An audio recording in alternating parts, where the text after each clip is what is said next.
now you can see why India switched sides with me, because just off camera, we had this guy and this snake from the Kentucky Reptile Expo. Now I'm getting nervous. Look at you!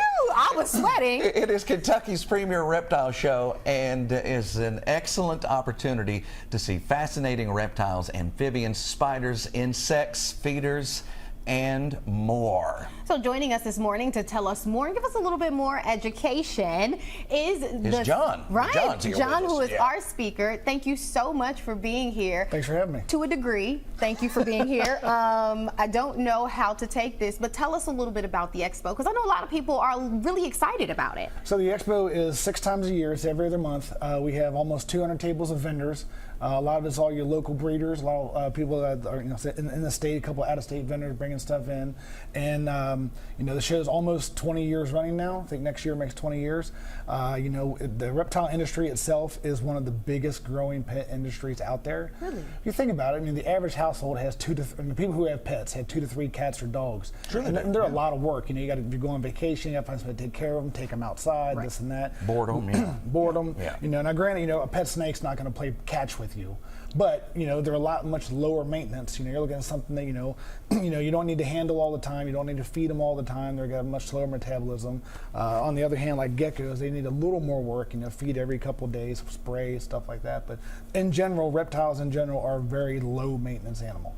So you're saying you can leave a snake by itself for a couple of days and it'll be all right? Is that what you're saying? Yeah, on average, most people who have snakes as pets feed their pets, roughly every week to every 2 weeks. They got a slow metabolism, so you're looking at 3, 4, 5 days to fully digest a meal.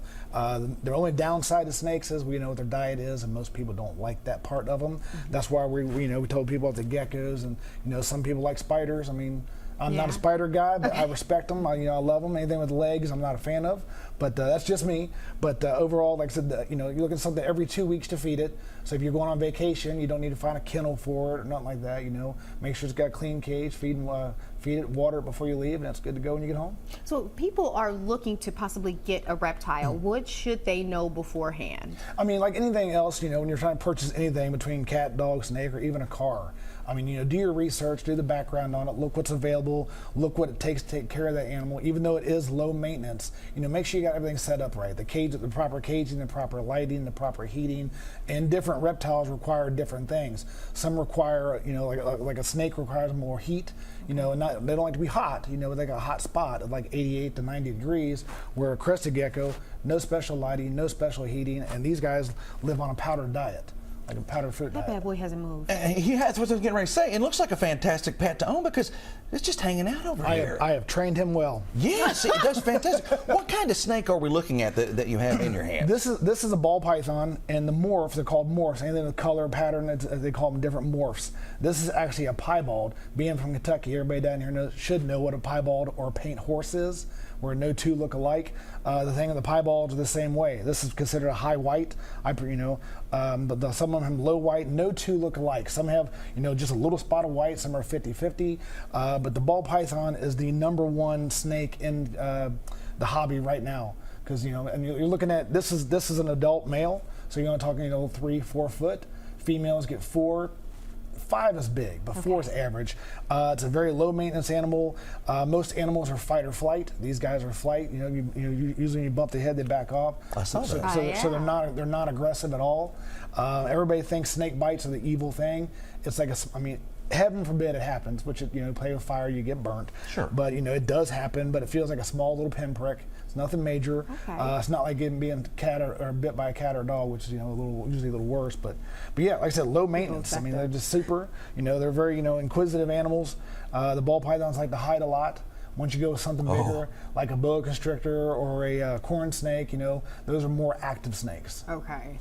Active snakes. Interesting. Well, active I want to try to stay away from. Absolutely. I've been just staring at it. But it's beautiful. It really is. I've never seen anything quite like. Oh, the gecko's It's finally moving. He's moving around a little bit. Look at that. Get back up here, Get sweetheart. up there. Hang on there. All right. Now, tell us about do they have names? And tell us about how we can get tickets to come to the event. So you can get tickets online. We have it's, through the website, or you can pay at the door. $7 admission through the door. She's going to take off on me here. Keep climbing, girl. But yeah, tickets online or $7 at the door. Kids 4 and under free. You know, we encourage it to be a family event because you can go to the show and you can see more animals of more colors. And these days, the ball python comes in a variety of colors. You know, it's amazing the combinations they have out there now. But yeah, like I said, $7 admission to the door. The show runs from 10 to 4. You know, this tomorrow, Saturday, at the Rep Arena, Lexington Hall.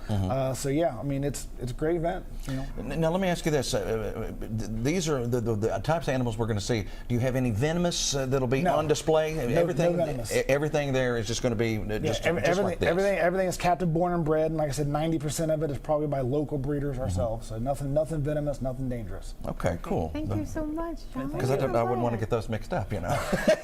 Well, this has been fun. And does this have a name? Did you say?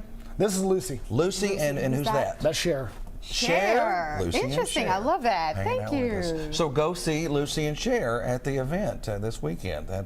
They will definitely be performing. as they have been here for us. Well, we appreciate you being here. Hey, thank you for having me.